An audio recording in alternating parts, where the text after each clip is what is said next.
Hello from the Channel studio in London and welcome to another edition of Foreign Dispatches, the programme that takes you around the world in 25 minutes. I'm Tenyola Uyetayo. On the programme this week, South African President hails a historic African delegation seeking to broker peace in Ukraine. Plus, US Secretary of State Anthony Blinken meets with Chinese President Xi Jinping in surprise meeting. South African President Cyril Ramaphosa hailed as historic the recent trip of African leaders to Ukraine and Russia, describing it as the first time African leaders have embarked on a peace mission beyond the continent. There had been hopes that the trip, which was announced last month, would work towards ending the war. However, it did not yield any immediate results, with neither warring sides agreeing to peace talks. Our countries. African leaders arrived in St. Petersburg on Saturday to meet with Russian President Vladimir Putin as part of an effort to mediate in the Ukraine conflict. We are here to communicate a very clear message that we would like this war to be ended. And we make this contribution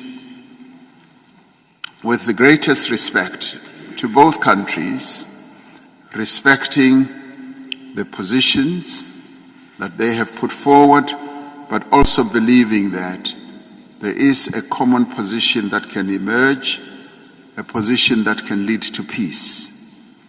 And we do believe that this is the time for both parties to negotiate an end to this war, because this war is causing a great deal of instability and harm to various countries around the world. Putin interrupted the South African president's remarks to deliver a list of reasons why he believed many of their proposals were misguided.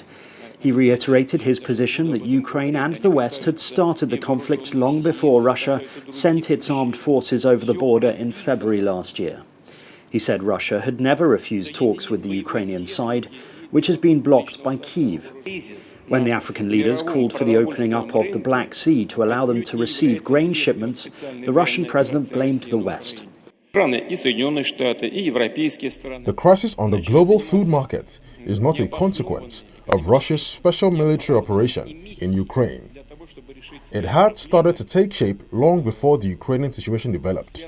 It started because the Western countries, both the US and European countries, started unfounded and economically unjustified emissions in order to solve their own problems connected with the COVID pandemic. The African leaders are seeking agreement on a series of confidence-building measures, even as Ukraine last week began a counter-offensive to push back Russian forces from Ukrainian territory they occupy. Ukrainian President Volodymyr Zelensky had said after meeting the leaders in Kyiv on Friday that peace talks with Russia would be possible only after Moscow withdrew its forces from occupied Ukrainian territory. I want to reiterate, we need real peace, and therefore a real withdrawal of Russian troops from our entire independent land. Ukraine has demonstrated to the world its global strength in security matters. In particular, the food security of the world directly depends on our ability to produce and export food. Today, I have presented to the participants of our meeting the results of two of our initiatives, the Black Sea Grain Initiative and the Humanitarian Initiative Grain from Ukraine. We helped many nations from Africa, Asia, Europe to keep social and price stability.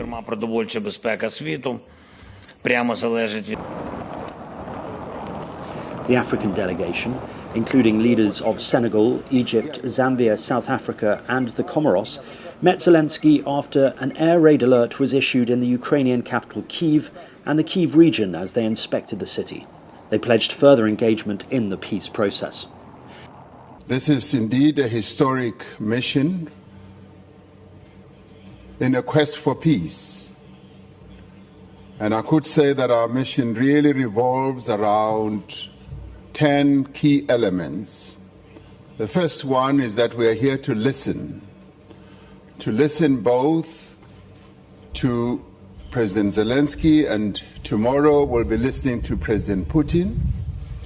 And we do so with deep respect for the people of Ukraine, which we have expressed to President Zelensky, but also in recognition of the proposals that they have put forward as a peace formula. We're going to also listen to President Putin with regard to how he sees the road to peace. Президента Республіки Сенегал. This war must be settled, and there should be peace through negotiations and diplomatic means. There must be a de-escalation of the conflict. Today, as we were here, we heard of missile strikes, and those types of activities are not good for fostering peace. There must be a guarantee for security for all countries. The sixth element is that both countries must ensure that there is movement of grain and fertilizers. What has also brought us here is that Africa is also feeling the negative impact of this war. Our grain prices have gone up and there's a shortage. Fertilizer prices have also shot up. So even as we are thousands of kilometers away as African countries, we are feeling the impact of this war. And we say that when it comes to things like grain and fertilizers, there should be an opening up of the logistics so that grain and fertilizers must get to the market. Our condolences to those that have passed on, who otherwise would have been alive today. And life is life, simple and straight. It does not matter as long as it's life. It's us as a global community who have lost. Obviously, it's not just life, it is property, it's women delivering under difficult circumstances. Our visit to Bucha this morning underscores the challenges and the difficulties that we face. Dislocation, migration, and not just of the people of Ukraine, but as you know, Ukraine, like most of us, are hosts to citizens of the globe, of the world. So there are many, many citizens that have been affected. And so sometimes one would say, what are these African leaders doing in Ukraine and given this war?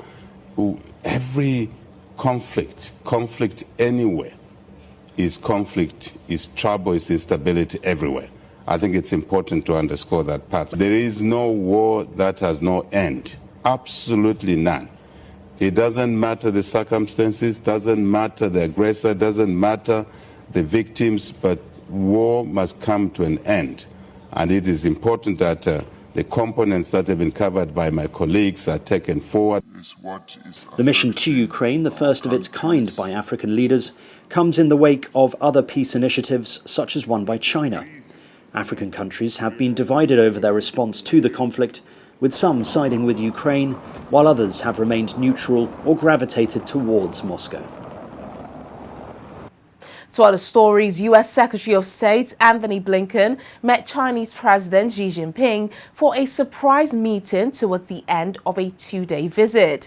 Blinken is the first Secretary of State to travel to China in 5 years and the most senior U.S. official to make such a mission since President Joe Biden took office in early 2021. Blinken, the first holder of his post to meet the Chinese leader since 2018, told reporters the two sides had not moved forward in establishing regular military-to-military communications, but he expected more senior U.S. officials would visit China in coming weeks. In every meeting, I stress that direct engagement and sustained communication at senior levels is the best way to responsibly manage our differences and ensure that competition does not veer into conflict. And I heard the same from my Chinese counterparts. We both agree on the need to stabilize our relationship. We are clear-eyed about the challenges posed by the PRC. The United States will advance a vision for the future that we share with so many others, a free, open, stable, and prosperous world, with countries upholding and updating the rules-based order that has, for years, safeguarded peace and security globally. It had been hoped the roughly 30-minute meeting would help facilitate a summit between President Xi and US President Joe Biden later this year. Welcome to China. Meanwhile, fresh from his trip to China, the US Secretary of State turned his attention to Ukraine as he met UK officials in London for a two-day conference focused on Ukraine's post-war recovery. Alongside other allies pleading money to help rebuild Ukraine, the US announced an additional aid of $1.3 billion for Ukraine. Every investment that we make in Ukraine's recovery is aimed at bringing Ukrainians closer to that reality. And today, I'm announcing that with the support of the United States Congress, we will provide more than $1.3 billion in additional aid to help Ukraine toward that goal.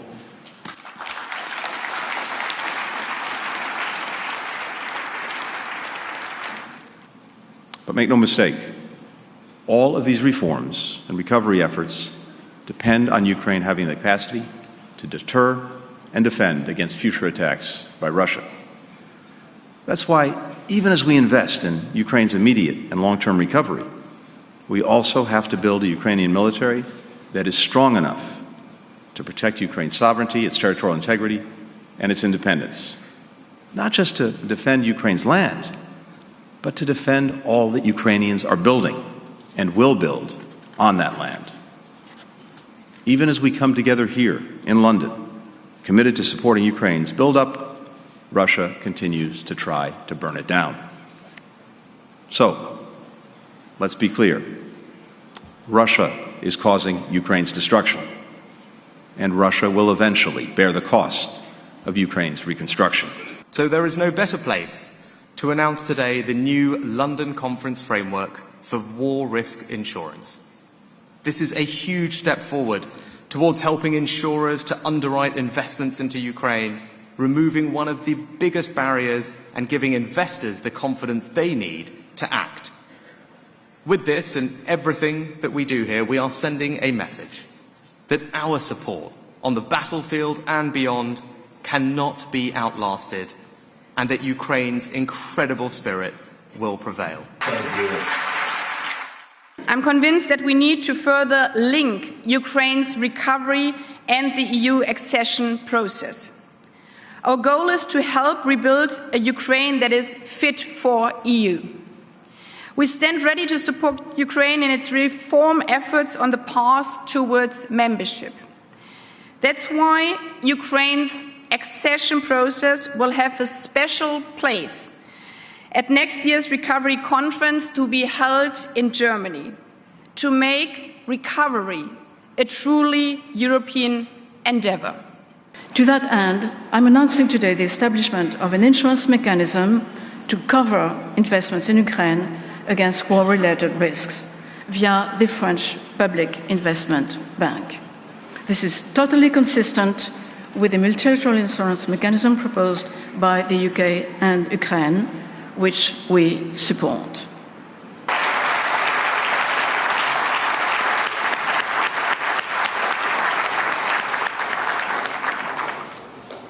Ukraine is seeking up to $40 billion to fund the first part of a Green Marshall Plan to rebuild its economy, including developing a coal-free steel industry. The total recovery bill will be huge, with Ukraine, the World Bank, the European Commission, and the United Nations estimated in March that the cost was at $411 billion for the first year of the war. When Foreign Dispatches returns, international donors pledge $1.5 billion for humanitarian response to Sudan. More details in a moment. Please stay with us. Thanks for staying with us on the programme. The United Nations has sponsored a donor conference for conflict-hit Sudan, appealing to countries in the Middle East and Europe to ramp up aid efforts to address the deepening humanitarian crisis there. Sudan has been embroiled in a conflict between rival military factions for over 2 months now. About 25 million people are in need of humanitarian aid in the country, up from 16 million before the conflict broke out in April. Thank you so much, Ireland, for your statement. International donors pledged close to $1.5 billion in humanitarian aid for Sudan and the broader region on Monday. That's roughly half the $3 billion the United Nations says is needed. UN Secretary General Antonio Guterres sounded the alarm on the conflict the same day. The scale and speed of Sudan's descent into death and destruction is unprecedented. Without strong international support, Sudan could quickly become a locus of lawlessness, radiating insecurity across the region. I am particularly concerned by reports of gender-based and sexual violence and by the ethnic dimension of the violence in Jenin. Targeted attacks against civilians based on their ethnic identities could amount to crimes against humanity. In little more than 2 months, 2 million people have been forced from their homes, seeking refuge in safer parts of Sudan or across borders. Close to 500,000 people have already crossed borders into neighboring countries. Among the biggest donors, Germany, the United States, and Qatar. More needs to be done. Right now, only 16% of the humanitarian needs in Sudan identified by the United Nations have been funded, leaving humanitarian response workers without the financial resources that they need to meet what are increasingly dire needs. So today, I am pleased to announce that the United States government is contributing $171 million in additional funding, bringing our total support for Sudanese displaced and refugee communities to more than $550 million in the current fiscal year. Safe corridors between Sudan and neighboring countries have to be established and borders must remain open. In this spirit, Germany pledges 200 million euros of humanitarian assistance to Sudan and the region till 2024. 100 million of which are new commitments yet to be allocated, depending on access and the evolving security situation. The UN says it's setting aside another $22 million for the most urgent needs. Our humanitarian appeals for the response inside Sudan and the neighboring countries are significantly underfunded. With needs and operating costs soaring, we simply, urgently, and promptly need more resources to fund life-saving assistance. And we know that we can deliver on that assistance were the funds to be made available. To keep urgent humanitarian operations going, at this moment, I am allocating today an additional $22 million from the Central Emergency Response Fund to address priority needs. The World Body also says over 13 million children are in need of life-saving humanitarian support in the country. This is a human rights and humanitarian crisis that is unfolding at an alarming rate, on a devastating scale, and with a complexity not seen before in Sudan. Every day, children are bearing the harrowing consequences, with more than 13 million across the country in urgent need of life-saving humanitarian support, including 5.6 million in Darfur. At least 620,000 are reported to be suffering from acute malnutrition. The new ceasefire is a new opportunity to put an end to this sea of suffering. I remind the two parties of their obligations to respect international humanitarian and human rights law and to take all measures necessary to protect all civilians, including humanitarian and medical workers, from harm. I also call on the authorities to conduct prompt, thorough, impartial and independent investigations into all alleged violations of human rights and international humanitarian law. I remind them that failure to pursue accountability for past grave violations has contributed to the current crisis. The war between Sudan's army and the paramilitary Rapid Support Forces began in mid-April. It sparked amid ongoing tensions over an internationally backed plan for a transition towards elections under a civilian government.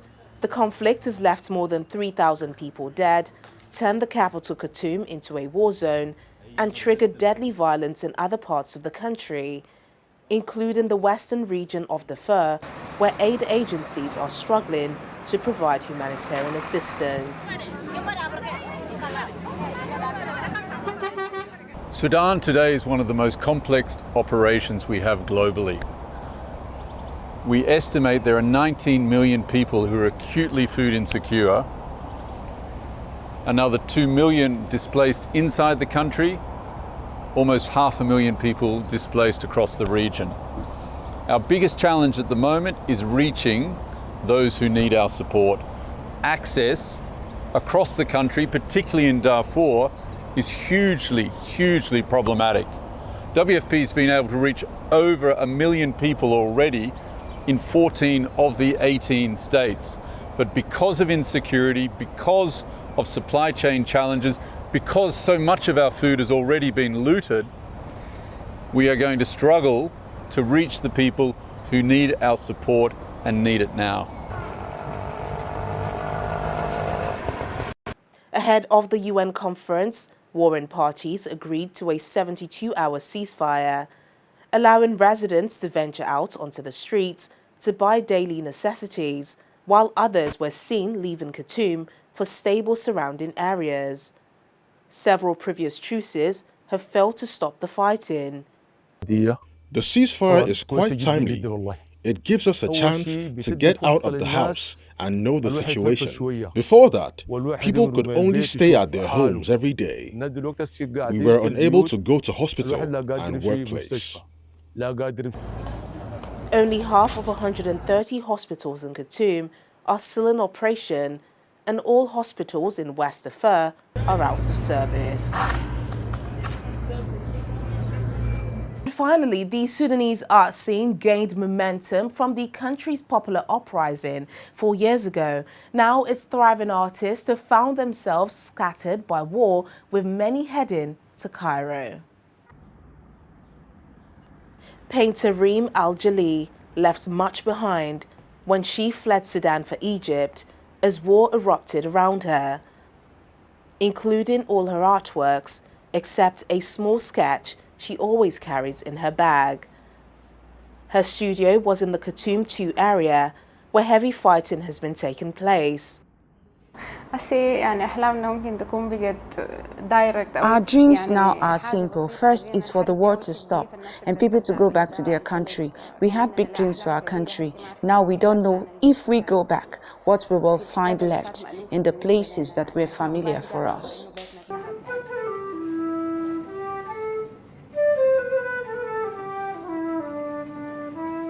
Sudan's emerging art scene finds itself scattered by war. Painter and retired art professor Salah Abdullah came to Cairo with his wife and 2 daughters. He took work from their frames, rolled them up and carried them to Cairo. But bigger works were left behind.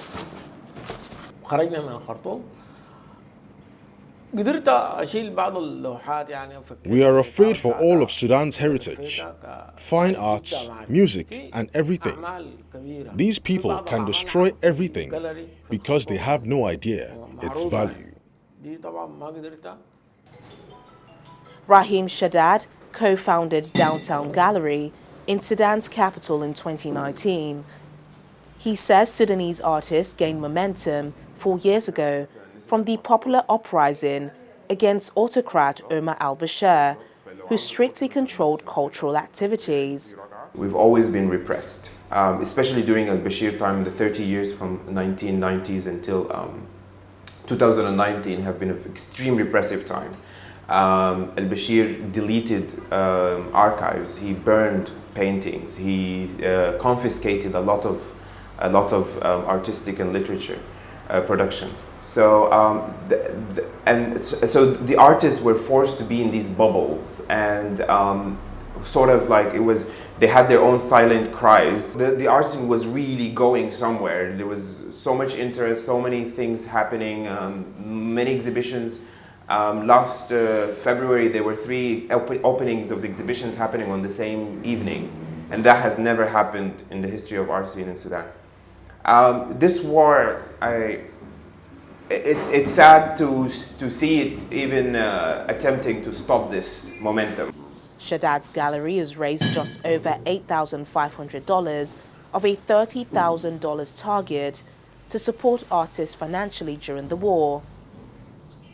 And that's the program today, but remember, our top stories are never far away. You can catch them on channelstv.com. Thank you for watching. I'm Tenyola Oyetayo. Bye for now.